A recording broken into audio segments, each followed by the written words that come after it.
আজ প্রধান উপদেষ্টার সঙ্গে বিএনপির বৈঠক, নির্বাচন ও রোডম্যাপ মূল ইস্যু। দুই মার্কিন মন্ত্রীর সফর, গুরুত্ব পাচ্ছে গণতান্ত্রিক উত্তরণ, শুল্ক ও মিয়ানমার পরিস্থিতি। ইসরায়েলি আগ্রাসনে গাজায় মৃতের সংখ্যা ৫১,০০০ ছাড়ালো।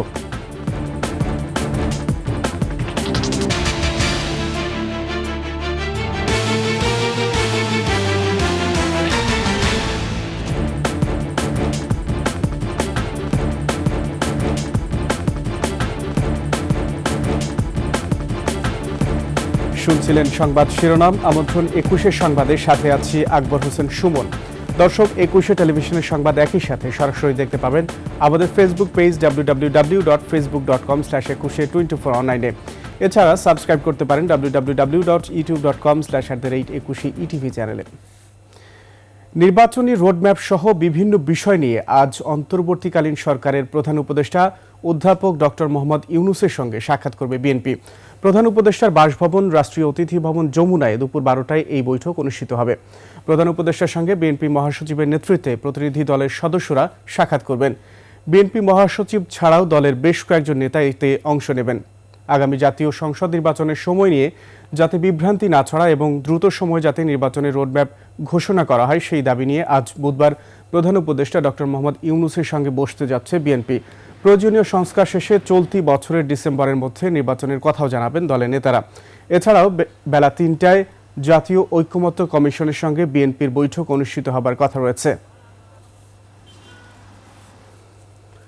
যুক্তরাষ্ট্রের দুই উপসহকারী পররাষ্ট্রমন্ত্রীর সফরে গুরুত্ব পাচ্ছে বাংলাদেশের সংস্কার ও গণতান্ত্রিক উত্তরণ, ট্রাম্পের পাল্টা শুল্ক আরোপ, রোহিঙ্গা সংকটের সহায়তা এবং মিয়ানমারের পরিস্থিতি সহ ঢাকা ওয়াশিংটন সম্পর্কের নানা বিষয়। মঙ্গলবার ঢাকায় পৌঁছান যুক্তরাষ্ট্রের দক্ষিণ ও মধ্য এশিয়া বিষয়ক উপসহকারী পররাষ্ট্রমন্ত্রী নিকোল চুলিক। এরই মধ্যে তিনি শুল্ক নিয়ে প্রধান উপদেষ্টার আন্তর্জাতিক বিষয়ক বিশেষ দূত লুৎফে সিদ্দিকীর সঙ্গে বৈঠক করেছেন। বুধবার আসবেন যুক্তরাষ্ট্রের পূর্ব এশিয়া ও প্রশান্ত মহাসাগরীয় অঞ্চল বিষয়ক উপসহকারী পররাষ্ট্রমন্ত্রী এন্ড্রু হেরাপ। বাংলাদেশে এন্ড্রু হেরাপের সফরসঙ্গী হিসেবে মিয়ানমারে নিযুক্ত ভারপ্রাপ্ত মার্কিন রাষ্ট্রদূত সুসান স্টিভেনসনের যোগ দেওয়ার কথা রয়েছে। যুক্তরাষ্ট্রের দুই উপসহকারী পররাষ্ট্রমন্ত্রী বিএনপি, জামায়াতে ইসলামী, এনসিপি সহ বিভিন্ন রাজনৈতিক দলের নেতা ও নাগরিক সমাজের প্রতিনিধিদের সঙ্গে মতবিনিময় করবেন।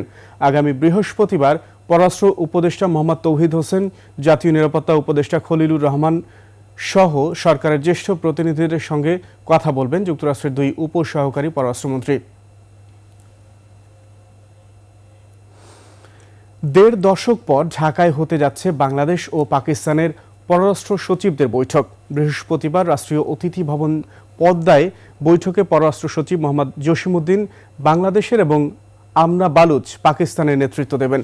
বৈঠকে অংশ নিতে আজ দুপুরে ঢাকায় আসছেন পাকিস্তানের পররাষ্ট্র সচিব আমনা বালুচ। খসড়া সূচি অনুযায়ী বৃহস্পতিবার সকালে তিনি পররাষ্ট্র সচিব পর্যায়ের বৈঠকে যোগ দেবেন।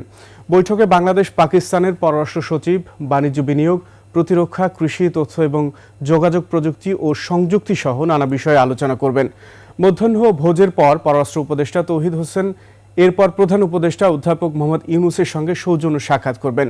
রাতে তার সম্মানে রাজধানীর বারিধারায় বিশেষ নৈশ ভোজ হবে, যেখানে সুশীল সমাজের প্রতিনিধিরা যোগ দেবেন। ঢাকা বিশ্ববিদ্যালয় চারুকলা অনুষদের আনন্দ শোভাযাত্রার জন্য তৈরি করা ফ্যাসিস্টের প্রতিকৃতিতে আগুন দেওয়ার ঘটনায় অভিযুক্ত ব্যক্তিতে খুঁজছে পুলিশ। সামাজিক যোগাযোগ মাধ্যমে ঘটনার সিসিটিভি ফুটেজ ভাইরাল হওয়ার কারণে ওই ব্যক্তি গা ঢাকা দিয়েছে এমন ধারণা করা হচ্ছে। তবে তাকে গ্রেফতারে অভিযান চলছে। দীপু শিকদারের রিপোর্ট। পহেলা বৈশাখের দুদিন আগে ভোরে এক ব্যক্তিকে চারুকলার দেয়াল টপকে ভেতরে ঢোকার দৃশ্যটি ধরা পড়ে সেখানকার সিসিটিভি ক্যামেরায়। তার কিছু সময় পর সেখান থেকে সটকে পড়ে। এর আগে আনন্দ শোভাযাত্রার জন্য তৈরি করা ফ্যাসিস্ট সহ দুটি মোটিফে আগুন ধরিয়ে দেয় সে। সিসিটিভি ফুটেজ বিশ্লেষণ করে বিশ্ববিদ্যালয়ের শিক্ষার্থী আর শিক্ষকরা ওই ব্যক্তিকে আরবি 2021-22 বর্ষের শিক্ষার্থী বলে শনাক্ত করেছেন। তারা দাবি করেন আগুন দেয়া ব্যক্তি নিষিদ্ধ ছাত্রলীগের রাজনীতির সঙ্গে জড়িত। রমনা বিভাগের ডিসি বলছেন, জড়িত ব্যক্তিকে ধরতে পুলিশ নিজের মতো করে কাজ করছে। সোশ্যাল মিডিয়াতে একটা নাম আসছে, তো আমরা ওইটা ধরে এবং আমাদের যে ইনভেস্টিগেশন সেটাকে গুরুত্ব দিয়ে আমরা এটা প্রকৃত যে অপরাধী তাকে আমরা খুঁজে বের করে আইনের আওতায় নিয়ে আসবো। এদিকে ডিএমপির মুখপাত্র জানিয়েছেন, স্পর্শকাতর এই ঘটনাটি গুরুত্বের সঙ্গে তদন্ত করা হচ্ছে। এটার প্রকৃত রহস্য উদ্ঘাটনের জন্য আমাদের একাধিক টিম কাজ করছে। আশা করি খুব শীঘ্রই এই ঘটনার প্রকৃত রহস্য উন্মোচন করা সম্ভব হবে। সিসিটিভি ফুটেজটি ভাইরাল হওয়ায় অপরাধী গা ঢাকা দিতে পারে বলে ধারণা পুলিশের। দীপু শিকদার, 21 টেলিভিশন, ঢাকা। গ্যাসের মূল্য বৃদ্ধিকে নতুন বিনিয়োগের জন্য বড় বাধা হিসেবে দেখছেন ব্যবসায়ীরা। শিল্প ও ক্যাপটিভ পাওয়ারে গ্যাসের দাম এক ধাপে গড়ে 33% বাড়ানোর ফলে উৎপাদন খাতে নতুন চ্যালেঞ্জ তৈরি হবে বলেও মনে করছেন তারা। উদ্যোক্তারা বলছেন, মূল্য বৃদ্ধির ক্ষেত্রে নতুন ও পুরনো গ্রাহকদের মধ্যে বৈষম্য থাকায় শিল্প খাতে অসম প্রতিযোগিতা তৈরি হওয়ার শঙ্কা তৈরি হয়েছে। বিস্তারিত সাদিয়া লাবনীর রিপোর্টে। দেশে বর্তমানে যেসব শিল্প চলমান রয়েছে এসব শিল্পেই চাহিদা অনুযায়ী গ্যাস সরবরাহ করা সম্ভব হচ্ছে না। উল্টো গ্যাসের দাম বাড়ানো শিল্প কারখানার জন্য দুঃসংবাদ বলে মনে করছেন খাত সংশ্লিষ্টরা। সরকারের এই সিদ্ধান্তের ফলে দেশের অর্থনীতিতে নেতিবাচক প্রভাব পড়বে বলছেন ব্যবসায়ীরা। রপ্তানিমুখী শিল্পের, বিশেষ করে তৈরি পোশাক, সিরামিক ও স্টিল উৎপাদন খাত সবচেয়ে বেশি ক্ষতিগ্রস্ত হবে বলছেন তারা। পাশাপাশি ক্ষতির মুখে পড়বে ছোট ও মাঝারি শিল্প প্রতিষ্ঠানগুলো। এখন তো এমনি আমরা দুরবস্থায় আছি, তার মধ্যে এই গ্যাসের মূল্য বৃদ্ধি আরো আমাদের উৎপাদন ব্যয় বাড়িয়ে দিবে। গ্যাসের উপরেই কিন্তু আমাদের উৎপাদনের যে বিভিন্ন স্টেজগুলো, আপনার নিটিং, ডাইং, গার্মেন্টস, আমাদের স্পিনিং, সবকিছু এটার উপর নির্ভরশীল।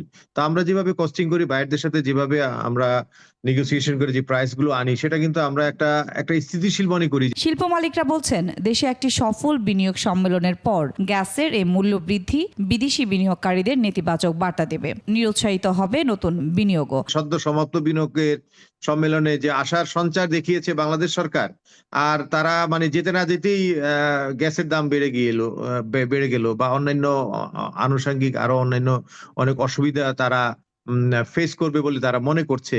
তো সেটা তো আসলে একটা ভালো লক্ষণ নয়। আন্তর্জাতিক মুদ্রা তহবিল, IMF সহ উন্নয়ন সহযোগীরা দীর্ঘদিন ধরেই গ্যাস বিদ্যুৎ খাতে ভর্তুকি কমিয়ে আনার পরামর্শ দিয়ে আসছে। ঋণের কিস্তি ছাড়ের ক্ষেত্রেও এসব বিষয়ে সামনে আনছে IMF। সাদিয়া লাবনী, 21 টেলিভিশন, ঢাকা। গাজায় 18 মাস ধরে চলমান ইসরায়েলি হামলায় নিহতের সংখ্যা 51,000 ছাড়িয়েছে। আহত 1,16,000-এর বেশি ফিলিস্তিনি। বিধ্বস্ত গাজায় নেই পানি এবং খাবার। এই পরিস্থিতিকে মানবিক বিপর্যয় আখ্যা দিয়েছে জাতিসংঘ সহ বিভিন্ন মানবাধিকার সংস্থা। এ অবস্থায় ইসরায়েলের দেয়া নতুন যুদ্ধবিরতি প্রস্তাব নিয়ে চলতি সপ্তাহে শুরু হচ্ছে আলোচনা। বিস্তারিত দুলি মল্লিকের ডেস্ক রিপোর্টে। স্কুল, কলেজ থেকে শুরু করে হাসপাতাল, শরণার্থী শিবির, ইসরায়েলি আগ্রাসন থেকে বাদ যায়নি কিছুই। গাজা উপত্যকা জুড়ে ধ্বংসস্তূপ ও মৃত্যুর চিহ্ন।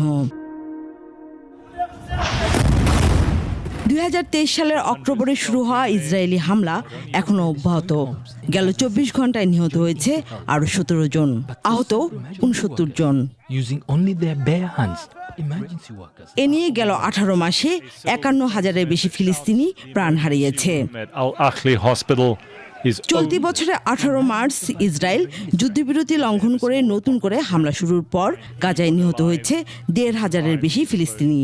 বিধ্বস্ত ঘরবাড়ি ও ধ্বংসস্তূপের নিচে 10,000-এর বেশি মরদেহ চাপা পড়ে আছে বলে ধারণা করা হচ্ছে। এ অবস্থায় বেশ কয়েক দফায় গাজা যুদ্ধবিরতি নিয়ে আলোচনা শুরু হলেও শেষ পর্যন্ত তা ব্যর্থ হয়। নতুন করে প্রস্তাব দিয়েছে ইসরায়েল। মিশর ও কাতারের মধ্যস্থতায় চলতি সপ্তাহে শুরু হবে আলোচনা। 11 জিম্মির মুক্তির বিনিময়ে 45 দিনের যুদ্ধবিরতির প্রস্তাব পর্যালোচনা করে দেখছে ফিলিস্তিনের স্বাধীনতাকামী সংগঠন হামাস। দুলি মল্লিক, ডেস্ক রিপোর্ট, 21 টেলিভিশন।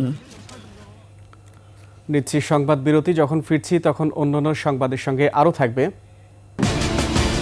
ব্রুকলিনে বর্ণিল আয়োজনে উদযাপিত হলো 21 রজত জয়ন্তী।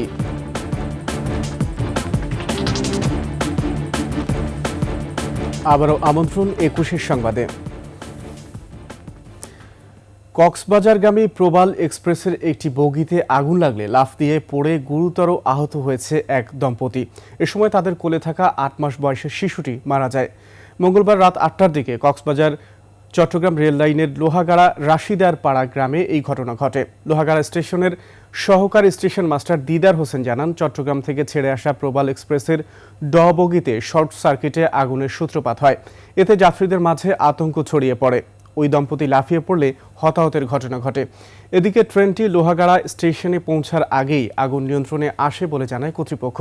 পরে ওই আহত দম্পতি ও তাদের শিশু সন্তানকে উদ্ধার করে হাসপাতালে নিয়ে যাওয়া হয়। শিশু সন্তানকে মৃত বলে ঘোষণা করেন চিকিৎসকরা।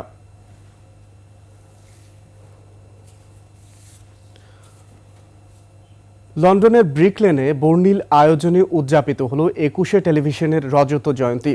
বর্ণাঢ্য অনুষ্ঠানে যোগ দেন বিএনপি চেয়ারপারসনের উপদেষ্টা ও যুক্তরাজ্য বিএনপির সভাপতি এম এ মালেক, বিএনপি চেয়ারপারসনের অপর উপদেষ্টা ডাক্তার এনামুল হক চৌধুরী, যুক্তরাজ্য বিএনপির নেতাকর্মী, সাংবাদিক, আইনজীবী সহ বিভিন্ন শ্রেণী পেশার মানুষ। লন্ডন প্রতিনিধি শাহেদ শফিকের তথ্যচিত্রে ডেস্ক রিপোর্ট। ফ্যাসিস্ট হাসিনার আমলে বিএনপির ভারপ্রাপ্ত চেয়ারম্যান তারেক রহমানের বক্তব্য প্রচারের মাধ্যমে ২১শে টেলিভিশন যে সাহসিকতা দেখিয়েছে তা দেশের গণতন্ত্র ও গণমাধ্যমের স্বাধীনতার জন্য যুগ যুগ ধরে স্মরণীয় হয়ে থাকবে। ২১শে টেলিভিশনের প্রতিষ্ঠাবার্ষিকী উপলক্ষে লন্ডনের ব্রিক লেনে আয়োজিত অনুষ্ঠানে এভাবে ২১শের সাহসিকতার প্রশংসা করেন বিএনপি চেয়ারপারসনের উপদেষ্টা ও যুক্তরাজ্য বিএনপির সভাপতি। সাংবাদিকরাও আপনারা অনেক রিস্ক নিয়েছেন, আপনাদের জীবন অনেক কষ্ট, অনেক জেল জুলুম আপনারাও কেটেছেন। এ সময় তিনি ২১শে টেলিভিশন কোনো দল নয়, সাহসিকতার সাথে দেশের জন্য কাজ করবে বলে আশা প্রকাশ করেন। আপনাদের সেই সাহস, এটাকে আবার এখন শক্তি হিসাবে আগামীতে যাতে আরো সুন্দরভাবে দেশের জন্য কাজ করতে পারেন। আমরা বলি না কোনো দলের জন্য কাজ করেন, দেশের জন্য আপনারা কাজ করবেন। অনুষ্ঠানে উপস্থিত ছিলেন বিএনপি চেয়ারপারসনের আরেক উপদেষ্টা ডাক্তার এনামুল হক চৌধুরী। বলেন, ২১শে টেলিভিশন বাংলাদেশের সাংবাদিকতা জগতে গণমানুষের চাহিদার ভিত্তিতে একটি নতুন অধ্যায় রচনা করেছে। সংবাদপত্র নীতিমালাটাকে প্রতিষ্ঠিত করার জন্য যে কার্যক্রমটাকে ওনারা দায়িত্ব নিয়ে করেছিলেন, এইটার চ্যালেঞ্জটাকেও গ্রহণ করতে পারছে। সব মিডিয়া চ্যানেল করতে পারে নাই, যেটা ২১শে টিভি চ্যালেঞ্জটা গ্রহণ করতে পারছে। সাংবাদিক মাসুদ হাসান খান তুলে ধরেন গেল ১৫ বছরে সংবাদ মাধ্যমের বিহাল দশার চিত্র। স্লোগান চারিদিকে বিশ্বব্যাপী শোনা যাচ্ছে, সেটা ২১শে টিভি তার বস্তুনিষ্ঠ সংবাদ পরিবেশনের মাধ্যমে গণতন্ত্র চর্চার পথে নিজের অবস্থান ধরে রাখবে বলে আশাবাদ জানান তিনি। সারা পৃথিবীতে টেলিভিশনের দর্শকের সংখ্যা হু হু করে কমছে। অনুষ্ঠানটি সঞ্চালনা করেন ২১শে টেলিভিশনের যুক্তরাজ্য প্রতিনিধি শাহেদ শফিক। পরিসর ছোট হলেও মিডিয়া ব্যক্তিত্ব, যুক্তরাজ্য বিএনপি নেতাকর্মী সহ প্রবাসী বাংলাদেশিদের অংশগ্রহণে প্রাণোজ্জ্বল হয়ে ওঠে ২১শের জন্মদিনের উৎসব। দুলি মল্লিক, ডেস্ক রিপোর্ট, ২১শে টেলিভিশন।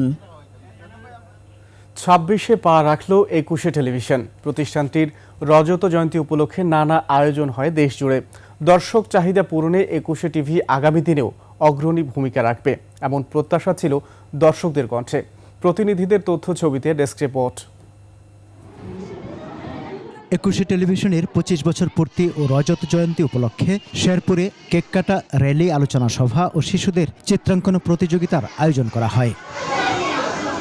ময়মনসিংহে দ্বিতীয় দিনের মতো ২১শে রজত জয়ন্তীর উৎসব উপলক্ষে ৫ আগস্ট পরবর্তী নতুন বাংলাদেশের ভাবনা ও প্রত্যাশা বিষয়ে শিক্ষার্থীদের উপস্থিত বক্তৃতা প্রতিযোগিতা ও পুরস্কার বিতরণ করা হয়।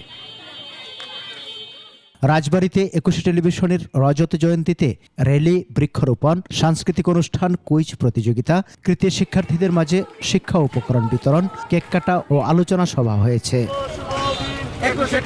র্যালি, আলোচনা সভা সহ ২১শের জন্মদিনে নানা আয়োজন ছিল টাঙ্গাইলেও। অনুষ্ঠানে বিভিন্ন শ্রেণী পেশার মানুষ উপস্থিত ছিলেন। ঝালকাঠিতে ২১শে টেলিভিশনের রজত জয়ন্তীতে জেলা প্রশাসন চত্বর থেকে শোভাযাত্রা, আলোচনা সভা, কেক কাটা ও নৈশভোজের আয়োজন করা হয়। ঠাকুরগাঁওয়ে র্যালি, আলোচনা সভা ও কেক কাটা সহ বাঙালি ভোজের আয়োজন করে ইটিভি দর্শক ফোরাম। অনুষ্ঠানে বিভিন্ন শ্রেণী পেশার মানুষ উপস্থিত ছিলেন। র্যালি, কেক কাটা, আলোচনা সভা সহ ২১-এর জন্মজয়ন্তীতে উত্তরের জেলা পঞ্চগড়েও ছিল নানা আয়োজন।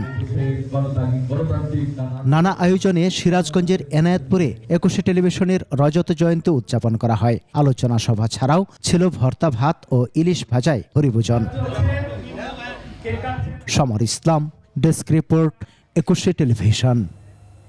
শেষ করছি ২১শে সংবাদ। যাবার আগে সংবাদ শিরোনামগুলো আরও একবার। আজ প্রধান উপদেষ্টার সঙ্গে বিএনপির বৈঠক, নির্বাচন ও রোডম্যাপ মূল ইস্যু। ২ মার্কিন মন্ত্রীর সফর, গুরুত্ব পাচ্ছে গণতান্ত্রিক উত্তরণ, শুল্ক ও মিয়ানমার পরিস্থিতি। ইসরায়েলি আগ্রাসনে গাজায় মৃতের সংখ্যা ৫১,০০০ ছাড়ালো।